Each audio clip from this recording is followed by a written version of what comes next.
The Man Behind the Wall. Elif had moved to a relatively quiet neighborhood in Ankara. A new apartment, a new job, a new beginning. Her flat was on the fourth floor of an old building.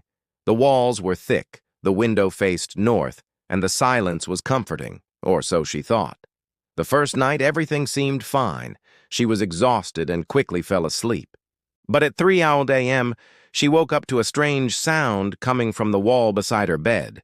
It was faint but steady, scratching, perhaps a mouse, or maybe old pipes. But it didn't stop, and it returned the next night. This time, a whisper accompanied it. A soft, chilling voice, barely audible, as if someone were breathing into the wall itself. "I can see you." Elif sat upright in bed, frozen. Her heart pounded. She turned on the lights and examined the wall. Nothing. Perfectly ordinary. But from that night onward, nothing was ordinary again.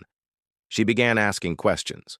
One neighbor, a quiet elderly woman, told her a child had once lived in that apartment. A boy. He vanished one day, never found. The mother claimed he was still in the apartment, that she could hear him, that he was trapped in the walls. Elif began recording the nights, audio at first. The first recording was mostly silence until 3:12 a.m. Then came the sound of breathing, not hers, a deeper, raspier breath. Then the voice again. "He's still here, behind the wall." Later, she placed her phone camera facing the wall. In one video, at exactly 3:13 a.m., something flickered across the screen. Eyes. Two pale, reflective eyes within the shadows, watching her, then vanishing. She couldn't sleep anymore. The voice began calling her by name.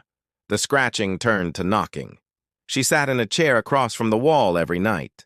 One night, the wall shimmered, slightly warped, and from it she saw eyes. They were not human. She tried to leave, but the door wouldn't open. The windows were sealed shut. Her phone had no signal, trapped.